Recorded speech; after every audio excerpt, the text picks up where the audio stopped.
BFM Business, intégral placement, 10h midi, 100% placement.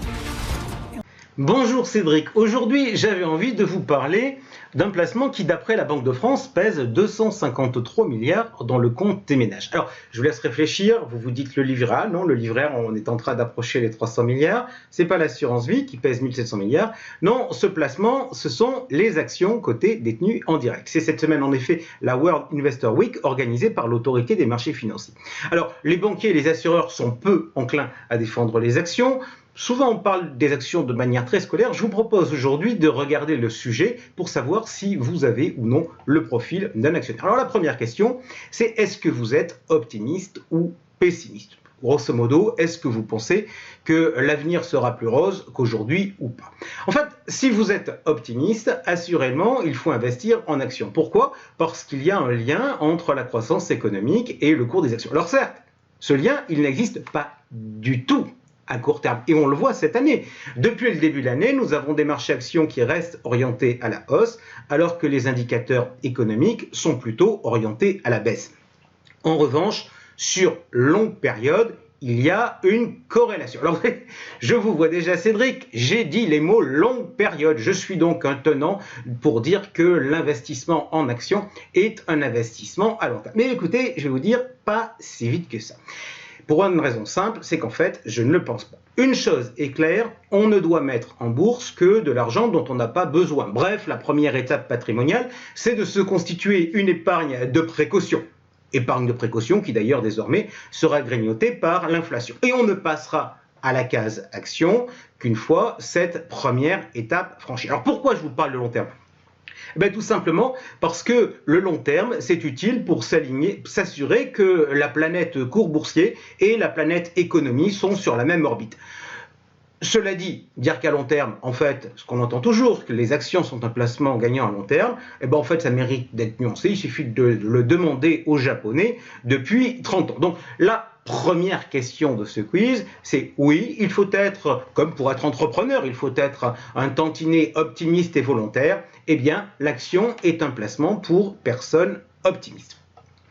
Deuxième question importante qu'il faut se poser, c'est est-ce que l'on est un consommateur soucieux de faire de bonnes affaires ou est-ce qu'on est un consommateur qui consomme sans y prêter? Alors si vous aimez faire des bonnes affaires, assurément, les actions en direct sont à recommander.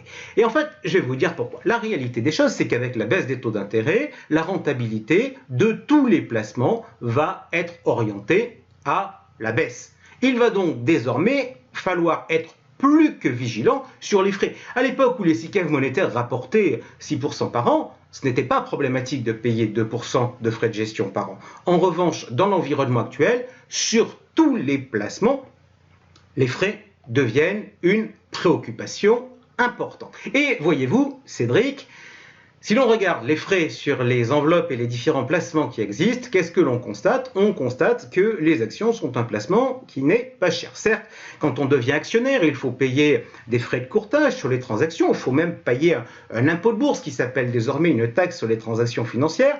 Il y a pour la détention des titres des droits de garde, mais en fait, quand vous faites la somme de tout ça et que vous comparez par exemple aux frais prélevés sur un fonds, vous allez vous rendre compte que l'on est déjà 1 à 1,5% moins cher. Et je ne parle pas de la situation où vous allez souscrire dans le cadre d'un contrat d'assurance vie et où vous allez vous prendre 1% de frais supplémentaires. Bref, en investissant en actions, on fait peu ou prou une économie annuelle d'environ 2% par an. Et 2% par an, quand on espère une performance de 5% par an, croyez-moi, ça commence à peser sérieusement. Mais en fait, ce n'est pas tout. Pourquoi ? Parce que, Cédric, quand vous achetez une voiture, aujourd'hui, vous connaissez le prix, vous avez une étiquette et vous pouvez même le négocier.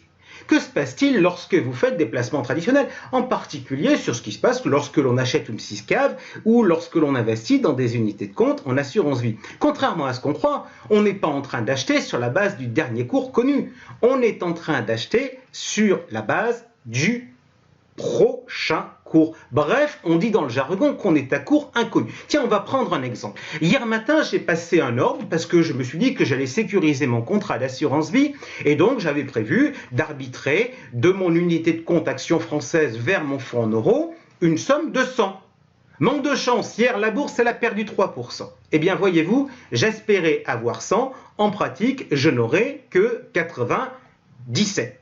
Bref, je me retrouve à avoir avec l'assurance vie une enveloppe qui va me prendre environ 2% de frais supplémentaires par an, et en plus je peux perdre comme ça 3% supplémentaires en une journée simplement pour des raisons techniques. Avec une action, on peut en revanche passer un ordre, définir le cours auquel on va acheter ou auquel on va vendre.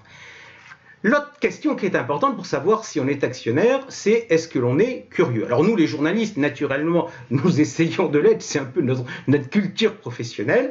Eh bien, pour un investisseur, être curieux, c'est également un des critères pour savoir s'il faut aller en action. Pourquoi? Parce qu'en fait, si on est curieux, ouvert d'esprit, eh bien, investir en action, c'est un excellent moyen de s'entretenir les neurones. Pourquoi? Parce qu'il faut s'intéresser aux entreprises, donc il faut en regarder plusieurs pour savoir sur lesquelles on a envie d'investir. Et juste, important, j'utilise le mot envie à dessein.